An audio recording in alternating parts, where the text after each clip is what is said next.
I'm Kosi Letlapwe and I'm from South Africa. Unfortunately for HIV and AIDS, it was very dramatic. We saw many people dying. We see our hospitals full of people dying from HIV. The hospitals were turned into hospices. Healthcare professional spirits were down, and it was negatively impacting on our system. And there was treatment that was readily available that would turn HIV into a chronic disease rather than a death sentence.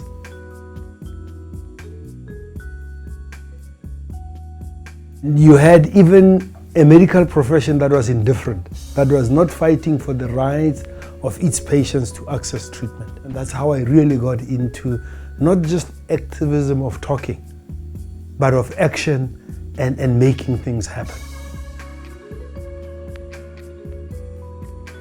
I had to educate him about HIV and AIDS, and he asked me an interesting question. How can I be helpful? And I said to him, with your profile, you can help deal with the stigma associated with HIV and AIDS.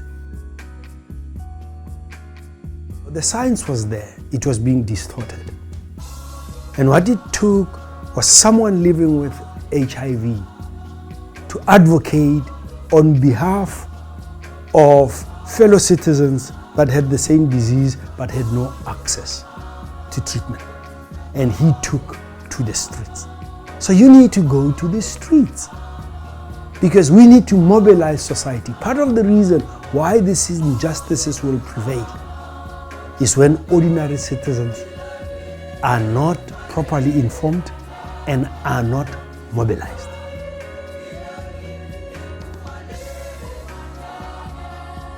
Links beautifully in the fact that you had a vulnerable community that was being discriminated against. About 11 million people that smoke in South Africa. Globally, smoking is seen as a sin. And because of that, it's stigmatized. We need to mobilize people who smoke. And we should stop referring to them as smokers. Because when we say they are people who smoke, we humanize them. People that could switch, whose habit should not kill them. And there are products now that they could switch to, that are risk-reduced products. So it's no different from the challenges that we had with HIV and AIDS.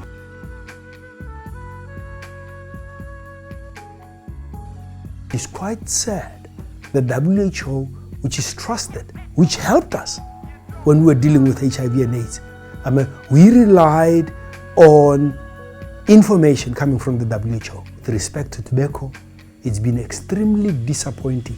We need to appeal to the World Health Organization and public health to stop misinforming the public about the degrees of harm associated with non-combustible sources of nicotine.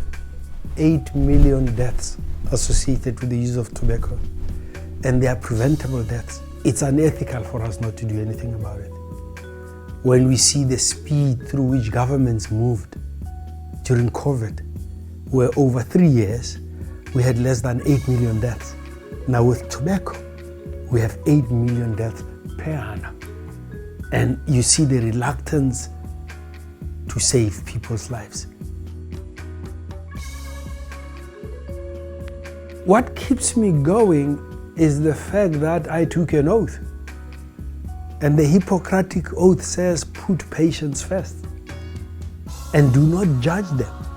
And assist them any way you can. The principle that we apply in medicine is do no harm there. But I guess maybe it's embedded in my upbringing, where I was raised in South Africa, where we were discriminated against. We were told we were lesser human beings. We were told what we can't do this, we can't do that. Because of my upbringing, my tendency will always be to come to the rescue of the underdog.